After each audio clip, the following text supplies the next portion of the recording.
This is Spectrum IAS Academy, Director B.S. Pothuraju, Guntur.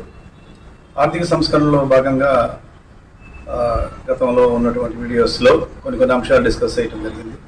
ఈ వీడియోలో ముఖ్యంగా కూడా ఫారెన్ డైరెక్ట్ ఇన్వెస్ట్మెంట్స్ అంటే విదేశీ ప్రత్యక్ష పెట్టుబడులు వీటి గురించి మనం డిస్కస్ చేస్తున్నాం. ఆర్థిక సంస్కరణలో భాగంగా విదేశీ ప్రత్యక్ష పెట్టుబడుల్లో చేసినటువంటి మార్పులు ఏంటి అని విద్యార్థులు తెలుసుకుంటే వాటి నుంచి మనకి డెఫినెట్గా కూడా ఎగ్జామినేషన్లో క్వశ్చన్లు వస్తున్నాయి.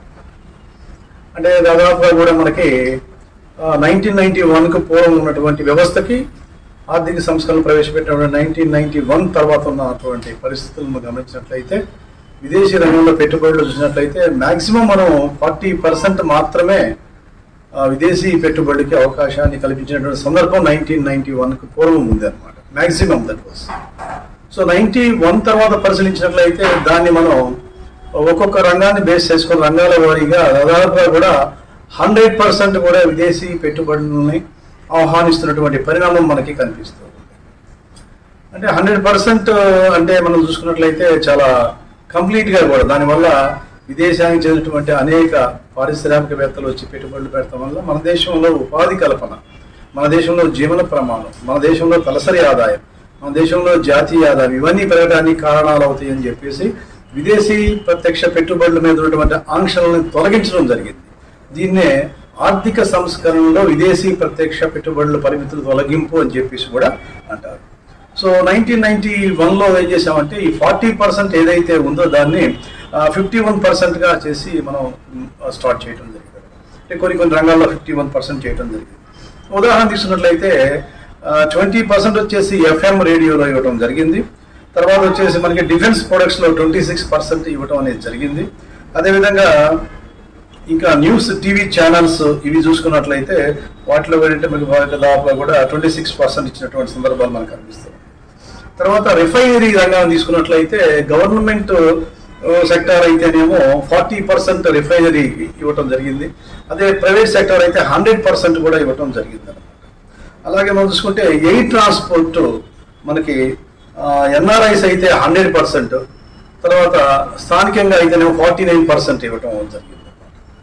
అదేవిధంగా మనం చూసుకున్నట్లయితే ఇంకా కేబుల్ వ్యవస్థలు, తర్వాత DTH, క్రెడిట్ ఇన్ఫర్మేషన్ సిస్టమ్స్ వీటన్నిటిలో కూడా టోటల్ దాదాపుగా కూడా ఏంటంటే మనం ఈ యొక్క 49% ఇచ్చుకుంటూ వచ్చామన్నమాట. సో 2014 నుంచి డిఫెన్స్ సెక్టార్లో దాన్ని కూడా మనం 49%కి పెంచినటువంటి సందర్భం కూడా కనిపిస్తూ ఉంది. అంటే 26% నుంచి 49%కి డిఫెన్స్ లో ఉన్నటువంటి సెక్టార్లో కూడా మనం పెంచుకుంటూ వచ్చాం. అదే మనం చూసినట్లయితే 51% ఇన్సూరెన్స్ రంగంలో ఇవ్వడం జరిగింది. తర్వాత వచ్చేసి రిటైల్డ్ మల్టీ బ్రాండ్ అయితే మనకి 51% ఇవ్వడం జరిగింది. అదే సింగిల్ ప్రొడక్ట్ అయితే లాంటిగా మనం దాదాపుగా కూడా 100% కూడా ఇవ్వడం అనేది జరిగింది.